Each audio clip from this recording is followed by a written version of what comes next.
Jambo na habari za asubuhi wapendwa wasikilizaji na watazamaji wa Kivu News Info popote pale mlipo, ikiwa ni ndani ya winje ya Jamhuri ya Kidemokrasia ya Kongo. Tunakaribisha tena kuungana nasi katika matangazo yetu ya asubuhi ya leo, ikiwa ni tarehe 27 Agosti mwaka 2026 na ni asubuhi nyingine tena tutakutana nanyi kupatia taarifa zetu za habari ambako tutakuletea kwa kina matukio muhimu yaliyojiri katika maeneo mbalimbali, hasa kuhusu hali ya usalama, siasa, jamii, uchumi na maisha mengine wananchi katika maeneo mbalimbali. Na katika taarifa yetu leo tutakuletea habari mbalimbali zikiwemo hali ya usalama katika maeneo ya Kivu Kaskazini na Kusini, Ituri, pamoja na taarifa zinazohusu juhudi za kutafuta amani na kurejesha utulivu katika mashariki mwa nchi. Vile vile tutazungumzia masuala ya kibinadamu, elimu, shughuli za serikali na matukio mengine muhimu yanaendelea nchini. Hii ni Kivu News Info, kila siku tunaendelea kuletea matangazo yetu tukiwa mashariki mwa Jamhuri ya Kidemokrasia ya Kongo. Na basi kama leo ndio kwa mara kwanza unakutana nasi kupitia mtandao wa YouTube, kabla ya chote kile hakikisha umesubscribe, kulike, comment na kushare, na kulingana unasema kujabone kwa vile vile na kupartage kuendelea kusambaza habari kwa walio wengi zaidi. Vile vile unaweza kutuandikia kwa namba zetu za WhatsApp ambazo zinaendelea kupita hapo kwenye picha na ukatujuza unatusikiliza kwa sehemu gani, na ukatuambia maoni yako aiza mapendekezo yako. Langu jina mimi ni Tilesha Longa. Basi karibu tuanze pamoja taarifa zetu za asubuhi ya leo.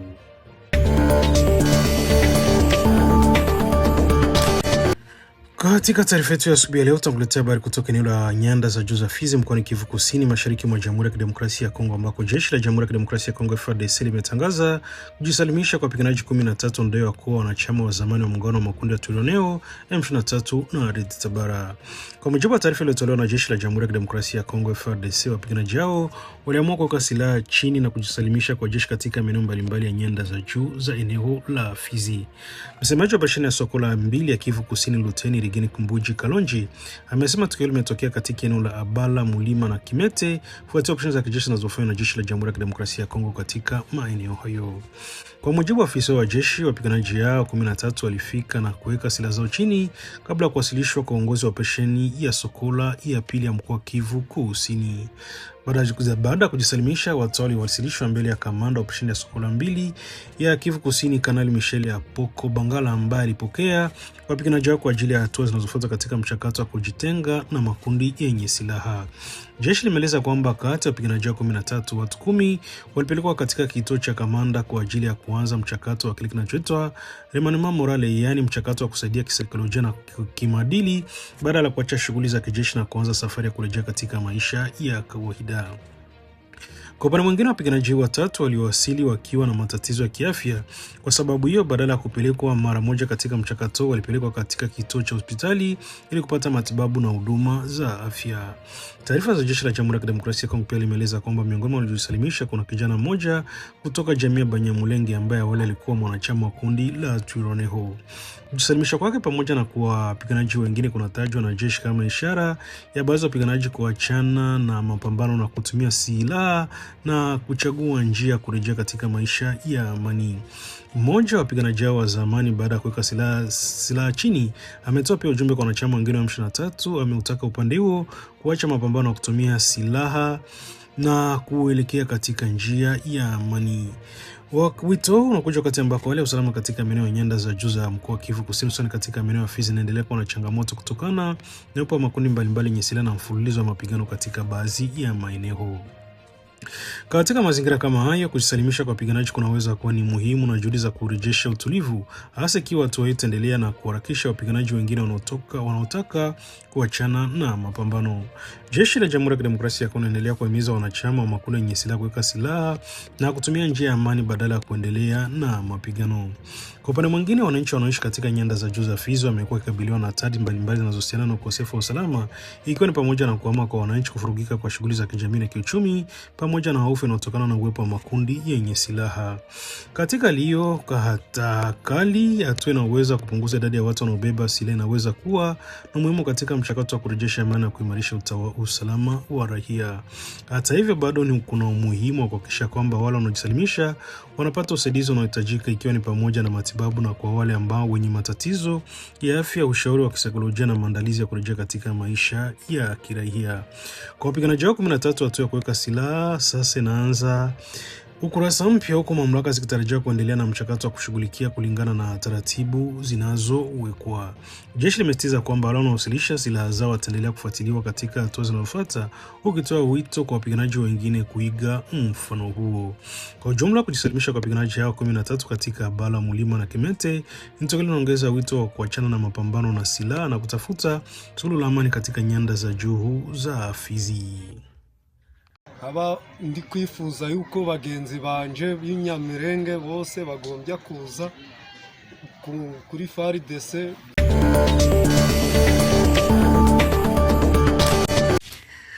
Hali ya usalama inaendelea kuzorota katika gavumenti ya Babila Teturi katika eneo la Mombasa mkoani Ituri, mashariki mwa Jamhuri ya Kidemokrasia ya Kongo. Katika tukio la hivi karibuni, mwanamke mmoja mama watoto 6 ameuawa katika eneo la Makoma, huku watu kadhaa wakiwemo watoto wakiwa bado hawajulikani walipo baada ya mfululizo wa mashambulizi yanayodaiwa kufanywa na wapiganaji wa ADF. Mhusika wao ametambuliwa kwa jina la Kahambu Nyavikono Regina, mke wa mkuu wa mkulima Paluku Kamala la Mbere kwa Kiki. Kwa mujibu wa taarifa kutoka kwa mratibu wa Societe Civile Congolaise ya Babila Teturi, Grace Kakumbo Kasamba, mwanamke huyo alitekwa pamoja na mjukuu wake na baadaye mwili wake ulipatikana Makoma. Kwa mujibu wa taarifa hiyo, mwathirika anadaiwa kuuawa na kukatwa koo na watu waliomteka. Mjukuu wake, mtoto wa kike mwenye umri wa miaka 6, anatambuliwa kwa jina la Masika Merase, ambaye pia alitekwa siku hiyo majira saa 10 jioni, alipatikana akiwa hai ndani ya nyumba ambako alikuwa amefungiwa karibu na eneo ambako bibi yake alikuwa ameuawa. Maelezo yalitolewa na mtoto yule aliwasaidia wakazi wa eneo hilo kufahamu mahali mwili wa bibi yake ulipokuwa. Hata mtoto mwingine wa kiume anatambulika kwa jina la Gervais aliripotiwa kutekwa siku hiyo na washambuliaji, na hadi sasa taarifa kuhusu alipo bado haijapatikana. Kwa mujibu wa jamii ya kiraia eneo hilo, tukio hilo ni sehemu ya mfululizo wa vitendo vya ukatili ambavyo vimekuwa vikiathiri groupment ya Babila Teturi kwa takribani wiki 3. Mashirika ya kiraia yanaeleza kwamba katika kipindi hicho zaidi ya familia 15 ya watu waliouawa wamepatikana, huku watoto na watu wazima wengine wakiripotiwa kutoweka. Wananchi na viongozi wa jamii na kiraia wameendelea kutoa wito kwa mamlaka za eneo na za mkoa kuchukua hatua za haraka ili kulinda raia na kukomesha mashambulizi hayo. Eneo hili lina changamoto kutokana na ukaribu wa vijiji mbalimbali. Kutoka Kiki hadi Makoma ni takriban dakika 13 kwa kutembea, huku kutoka Makoma hadi Kabungu ikiwa ni karibu dakika 45 kwa miguu. Hali inaweka wananchi katika hatari zaidi, hasa wakulima ambao lazimika kusafiri kila siku kutoka vijijini kuelekea mashambani kwa ajili ya shughuli zao za kilimo. Ukatili huo hauishi Makoma pekee. Katika siku za hivi karibuni mili mingine imeendelea kupatikana katika eneo mbalimbali ya Babila Teturi, huku vyanzo vya eneo hilo vikiripoti kuathirika wapya wa watu wengine waliopotea. Hali imeongeza hofu miongoni mwa jamii zinazotegemea kilimo na maisha yao. Matukio yanatokea baada ya mashambulizi kadhaa yanayodaiwa kuhusishwa na ADF katika eneo la Mombasa mwezi huu wa Agosti. Tarehe 7 Agosti, raia wasiopungua 13 waliuawa katika eneo la Banana Ekole, huku watu wengine 14 wakiripotiwa kutekwa, kwa mujibu wa taarifa zilizotolewa na mashirika ya kiraia ya kutetea haki za binadamu. Tarehe 13 Agosti, shambulizi zingine linadaiwa kuhusishwa na ADF liliripotiwa katika viunga vya Mombasa Centre. Jeshi la Jamhuri ya Kidemokrasia ya Kongo kwa msaada wa MONUSCO ilifanikiwa kuwasukuma nyuma washambuliaji baada ya mapigano ya risasi. Pamoja na hatua hizo, kuendelea kwa mashambulizi katika eneo hili la Ituri kunazua maswali kutoka kwa wadau wa eneo hilo ambao wanataka kuwepo kwa ulinzi madhubuti zaidi, hasa hatua za kuzuia mashambulizi kabla haijatokea. Kwa sasa jamii ya kiraia Babila Teturi inasisitiza kwamba kipaumbele kinapaswa kulinda raia, kuokoa watu waliotekwa na kurejesha uwepo wa kutosha wa vyombo vya usalama ili kuzuia mashambulizi mengine. Hali yake usalama pia inatokea wakati ambako Ituri inaendelea kukabiliana na changamoto kubwa za kiafya kutokana na ugonjwa wa Ebola, jambo linaloongeza zaidi mazingira magumu kwa wananchi. Kwa hiyo michanganyiko ya mashambulizi ya makundi yenye silaha, watu kwa makazi yao na dharura ya kiafya inaendelea kuongeza hatari kwa jamii hii ya Mombasa. Wananchi wanaendelea kusubiri hatua madhubuti kutoka kwa mamlaka za usalama ili kurejesha amani na kuhakikisha kwamba wanaweza kuendelea na shughuli zao za kila siku, sana kilimo, bila hofu ya kushambuliwa au kutekwa.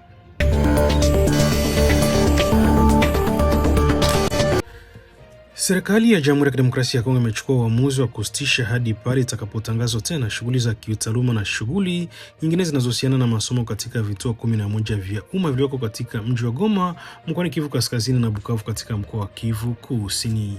Uamuzi unahusisha mwaka wa masomo mwaka 2026 na mwaka 2027 na umechukuliwa kutokana na hali ya usalama ambayo serikali inasema imekuwa ya kutia wasiwasi katika miji hiyo miwili ambayo sasa iko chini ya udhibiti wa uasi wa M23. Hatua imekuwa katika agizo la wizara iliyotolewa tarehe 12 Agosti na kusaniwa na waziri wa elimu ya juu, chuo kikuu, utafiti wa kisayansi na ubunifu Sombo Anne Safi Mukuna Marie Therese. Kwa mujibu wa agizo hilo, kusitishwa kwa shughuli zinazohusisha mambo mbalimbali ikiwemo usajili wa wanafunzi wapya, usajili wa wanafunzi wanaendelea na masomo, uandikishaji, mitihani, tathmini pamoja na vikao vya kutangaza matokeo. Serikali inasema uamuzi unalenga kwanza kuhakikisha usalama wa wanafunzi na wafanyakazi wa vyuo, lakini pia kuhakikisha kuwa masomo yanaendeshwa kwa utaratibu unaotambulika na kwamba vyeti vya shahada vinatolewa katika Jamhuri ya Kidemokrasia ya Kongo zinabaki kuwa na uhalali unaotakiwa. Kwa upande wa Goma, vyuo vitano vya umma vimehusishwa katika hatua hiyo. Vyuo hivyo ni Université de Goma, Goma, Institut Supérieur de Commerce de Goma, IEC Goma, Institut Supérieur de Technique Médicale, ISTEME Goma, Institut Supérieur de Technique Appliquée ISTA Goma pamoja na Institut Supérieur Pédagogique ISP Goma. Kwa upande wa Bukavu, taasisi sita za umma zimesitishwa na shughuli zao. Taasisi hizo ni Université Officielle de Bukavu IOB, Institut Supérieur de Commerce ya Bukavu, Institut Supérieur Technique Médicale ya Bukavu, Institut Supérieur Pédagogique ya Bukavu, Institut Supérieur de Développement Rural ISDR Bukavu pamoja na Institut Supérieur d'Administration de Management ASAME Bukavu. Hata hivyo, serikali imeweka msamaha maalum kwa wanafunzi wanaomaliza masomo yao. Wanafunzi walikuwa katika mwaka wa mwisho wa masomo mwaka 2025 na mwaka 2026, lakini ambao hawakuweza kukamilisha mchakato wao kitaaluma kutokana na mazingira yaliyopo, na wataruhusiwa kufanya mitihani au shughuli nyingine zinazohitajika ili kukamilisha masomo yao. Wanafunzi hao wanaweza kutekeleza shughuli zao katika taasisi nyingine za elimu ya juu za umma ambazo zinatambuliwa na kisheria na Jamhuri ya Kidemokrasia ya Kongo.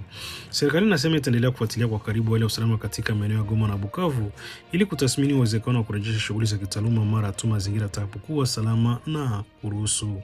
Kwa sasa uamuzi unaathiri maelfu ya wanafunzi katika miji miwili, huku hatima ya kwanza kamilifu kwa mwaka wa masomo 2025 na mwaka 2026 na mwaka 2027 ukisubiri mabadiliko ya hali ya usalama.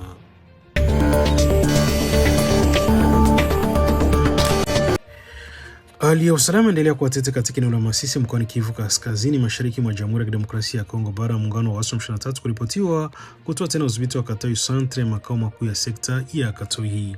Kwa mujibu wa chanzo cha kutawala katika eneo hilo, Katoi Centre ilichukuliwa tena na muungano huo wa waasi wa M23 siku ya Jumanne tarehe 25 Agosti mwaka 2026 kufuatia mapigano yanayoendelea katika eneo hilo.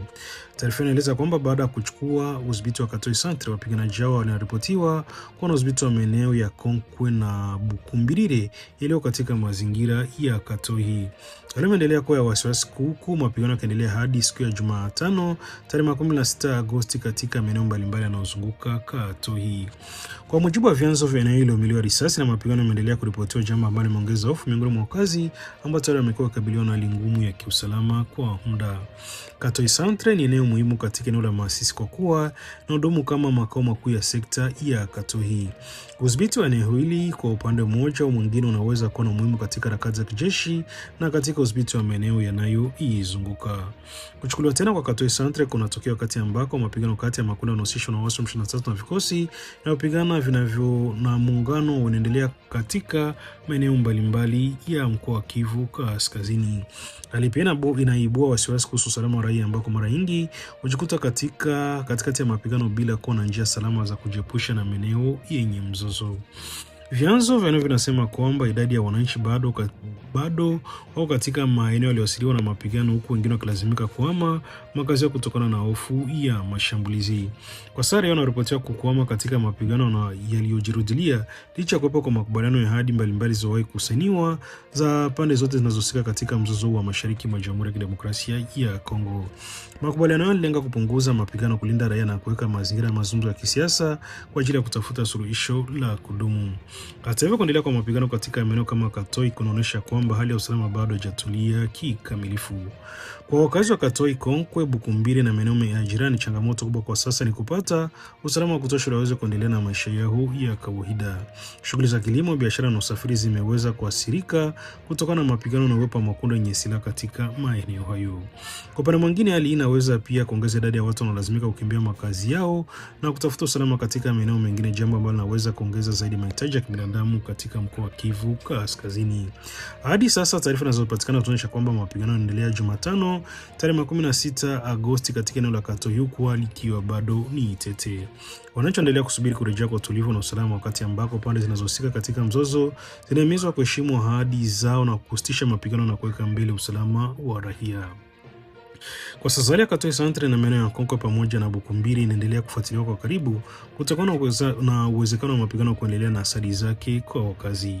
Hii ndio hali ya usalama katika eneo la Katoi katika eneo la Masisi mkoani Kivu Kaskazini, ambako waasi 23 wa RADF wameripotiwa kutoa tena udhibiti wa Katoi Centre, huku mapigano yakiendelea katika eneo hilo.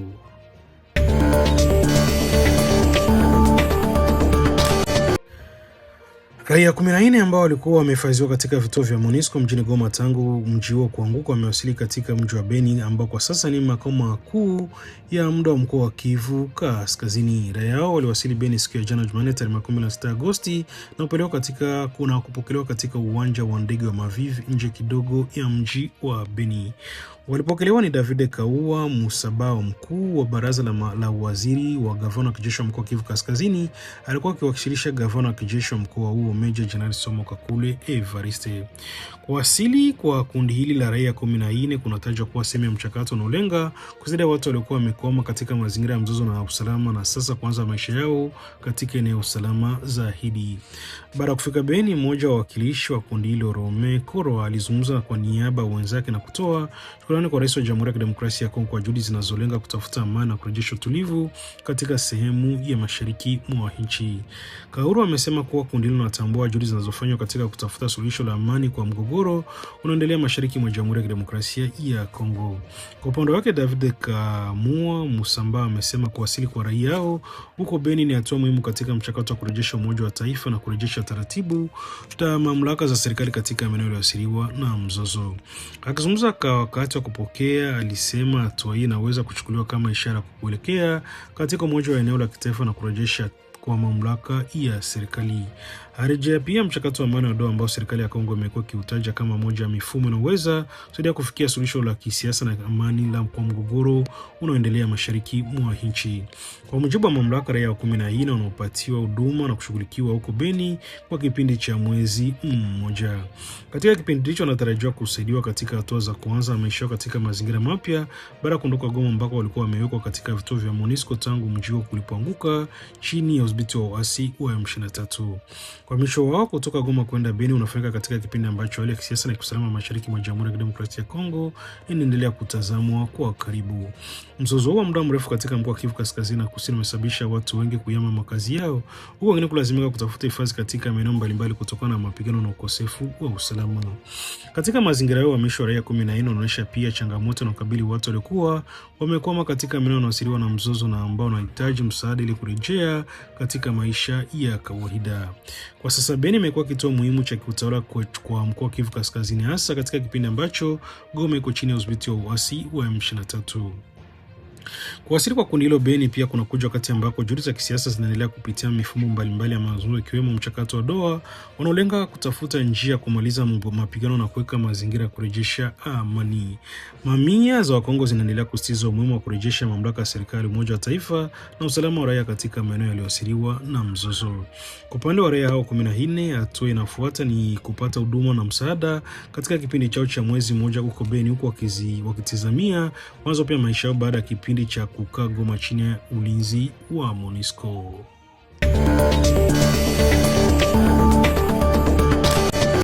Waziri wa Ulinzi wa Taifa ya Jamhuri ya Kidemokrasia ya Kongo amefanya ziara ukaguzi katika vituo mbalimbali vya jeshi la FARDC kwa lengo la kujua hali halisi ya wanajeshi na kubaini changamoto zinazokutana nazo katika kazi zao. Ziara ilifanyika Jumanne tarehe 24 Agosti na kuongozwa na naibu waziri mkuu anayesimamia ulinzi wa taifa Mheshimiwa Guy Kamombo Mwandievita. Lengo kuu la ziara ilikuwa ni kuangalia uwezo wa jeshi katika kutekeleza majukumu yake, kutambua matatizo yaliyopo na kujua mahitaji muhimu ya wanajeshi ili serikali iweze kuchukua hatua zinazofaa. Katika ziara hiyo, Mheshimiwa Guy Kamombo Mwandievita alitembelea maeneo mbalimbali ya kijeshi kuanzia makao makuu ya jeshi, shule za kijeshi hadi vituo na vifaa na huduma za kijeshi. Aliambatana na viongozi mbalimbali wa jeshi akiwemo naibu mkuu wa majeshi anayesimamia operesheni za ujasusi Luteni Jenerali Chalingoza Jacques, mkuu wa shule ya kijeshi za FARDC, pamoja na Jenerali Kalonda Famba pamoja na mkuu wa majeshi ya nchi kavu Jenerali Mpeko. Pia katika ziara kulikuwepo mkuu wa shule ya mafunzo ya lojistiki ya jeshi pamoja na baadhi ya maafisa kutoka katika ofisi ya Wizara ya Ulinzi. Katika shule ya lojistiki ya FARDC, kamanda wa shule hiyo Kanali Lando Muigira Kasimire aliwasilisha mbele ya waziri hali ya shule hiyo na changamoto zinazokabili taasisi hiyo. Alieleza kwamba shule ambayo iko chini ya uongozi wa jumla ya shule ya kijeshi za Kitona ina jukumu la kuwafundisha wanajeshi kuhusu masuala ya vifaa na huduma muhimu za jeshi. Mafunzo yao yanahusu maafisa pamoja na askari wa ngazi mbalimbali. Wanajeshi wanafundishwa katika maeneo ya usafirishaji, matengenezo ya vifaa, upatikanaji wa mahitaji ya jeshi, upishi pamoja na kazi mbalimbali za kiufundi. Baada ya kusikiliza changamoto zinazowasilishwa na viongozi wa shule hiyo, waziri wa ulinzi amesema mahitaji ya haraka na tajwa yataangaliwa kwa umakini na uongozi wa juu wa jeshi. Baada ya kumaliza kikao hicho, waziri alikwenda kuwatembelea wanajeshi wa Bataillon Special de Génie na Génie de Combat ambao walikuwa wakisubiri kuondoka kuelekea Jamhuri ya Kiarabu ya Misri. Wanajeshi wanatarajia kwenda Misri kwa ajili ya kupata mafunzo ya kijeshi katika mfumo wa ushirikiano wa kijeshi uliopo kati ya Jamhuri ya Kidemokrasia ya Kongo na Misri. Kwa mujibu wa taarifa hiyo, mafunzo yanalenga kuongeza uwezo wa wanajeshi wa FARDC katika kutekeleza majukumu yao na pia kuimarisha ushirikiano kati ya nchi hizi mbili katika masuala ya ulinzi na usalama. Ziara ya waziri wa ulinzi inahitimishwa katika base logistique centrale ya FARDC, kituo muhimu kinachohusika na masuala ya vifaa na mahitaji ya kijeshi. Kwa jumla, ziara ilimpa waziri wa ulinzi nafasi ya kuona moja kwa moja hali ya wanaokutana nayo wanajeshi katika vituo mbalimbali badala ya kutegemea taarifa za ofisini pekee. Pia alitumia ziara hii ya kusikiliza matatizo ya wanajeshi, kuangalia mazingira yao na kazi za ukusanyaji wa mahitaji yao muhimu. Uongozi wa Wizara ya Ulinzi unasema hatua hizi ni muhimu katika kuboresha utendaji wa FARDC, kuongeza uwezo wa wanajeshi na kuhakikisha kwamba wanapata vifaa na mazingira yanayohitajika ili kutekeleza majukumu yao. Kwa hiyo ziara hii ya ukaguzi imekuwa pia nafasi ya uongozi wa jeshi kujua changamoto zilizopo kwa karibu na kutafuta majibu yanayofaa kwa mahitaji ya wanajeshi. Hii ndio taarifa kuhusu ziara naibu waziri mkuu anayesimamia ulinzi wa taifa katika vituo mbalimbali vya jeshi la Jamhuri ya Kidemokrasia ya Kongo, ziara inayolenga kutathmini hali ya jeshi, kusikiliza changamoto na kutafuta njia ya kuboresha uwezo wa jeshi.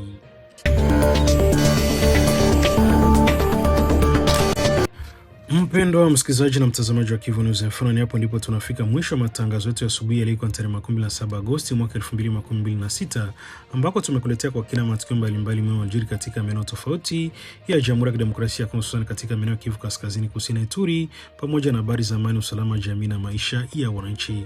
Vilevile tunashukuru sana kwa kuendelea kuwa nasi na kutupatia imani kwa kufuatilia taarifa zetu za kila siku.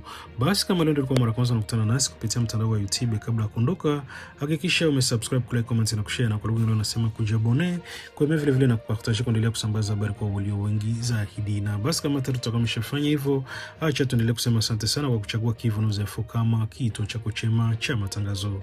Vile vile unaweza kutuandikia kwa namba zetu za WhatsApp ambazo unaendelea kuziona zikipita hapo kwenye picha, na ukatujuza unatukuzelea kwa sehemu gani, naomba kutuambia maoni yako aiza mtazamo wako. Langu jina mimi ni Teloje Longa. Basi kwa niaba ya timu nzima Kivu News FM kutakia siku njema yenye amani na usalama, vile vile na mafanikio tele katika shughuli zako za kila siku. Huku na tuendelea kusema Mwenyezi Mungu endelee kukubariki na bariki Jamhuri ya Kidemokrasia ya Kongo. Bye bye, asante.